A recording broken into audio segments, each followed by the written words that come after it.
হাতে দুটো ৫ টাকার ডাব্বু কয়েন আছে। তা একটা আমি ইনফরমেশন শেয়ার করার জন্য ভিডিওটা করছি। হাতে যে মুহূর্তে যে কয়েনটা আছে ২০০৪ সালের কয়েন, ক্যালকাটা মিন্টের কয়েন। এই কয়েনটি কিন্তু স্কোয়ার ক্যাটাগরি কয়েন। স্কোয়ার মানে এর দাম কিন্তু খুব একটা বেশি নেই, ওই ৫০ থেকে ১০০ টাকা দাম আছে, ঠিক আছে? এইটা কয়েন, যেহেতু ক্যালকাটা মিন্ট এটা। কিন্তু এই কয়েনটা যদি ২০০৪ সালে হায়দ্রাবাদ মিন্টে কয়েন হতো, তাহলে দাম কিন্তু বেশ ভালো, কারণ এটা ডেয়ার কয়েন হতো, এটা স্কোয়ার হতো না। কিন্তু আপাতত এটা স্কোয়ার। ২০০৪ সাল। আচ্ছা, এটা গেল। আচ্ছা, এবার এটা নিয়ে বলি। এটা হচ্ছে ২০০০ সালে মস্কো মিন্টের কয়েন। ২০০০ সালের মস্কো মিন্টের কয়েন। এই ধরনের কয়েন যদি আপনার বাড়িতে থাকে, অবশ্যই থাকবে। আমার কাছে নিজের কাছে ১০টা না ১৫টা আছে আমার কাছে।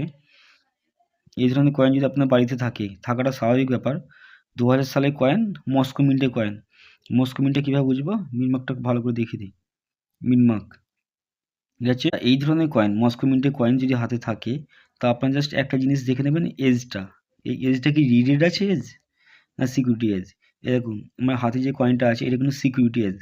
সিকিউরিটি এজ দেখতে এরকম হয়, দুদিকে গড়গড়ি চাকার মতো, আর মাঝখানে এরকম।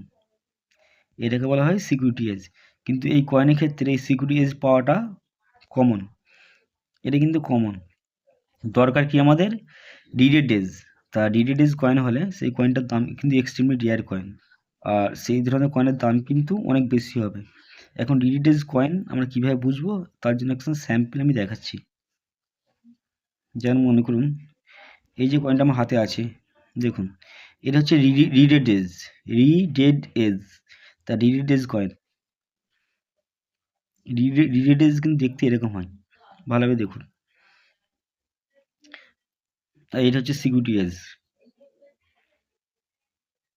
তা ২০০০ সালে মস্কো মিন্টের কয়েনে আমরা যদি সিকিউরিটি এজের পরিবর্তে যদি রিডেড এজ পাই, তা সেটা হচ্ছে এক্সট্রিমলি রেয়ার কয়েন। আর এই ধরনের কয়েনের দাম আছে ১০ থেকে ২৫,০০০ অ্যাজ পার কন্ডিশন। ১০ থেকে ২৫,০০০ অ্যাজ পার কন্ডিশন। এটা একটা ইনফরমেশান, এটাই দেওয়ার ছিল। Thank you.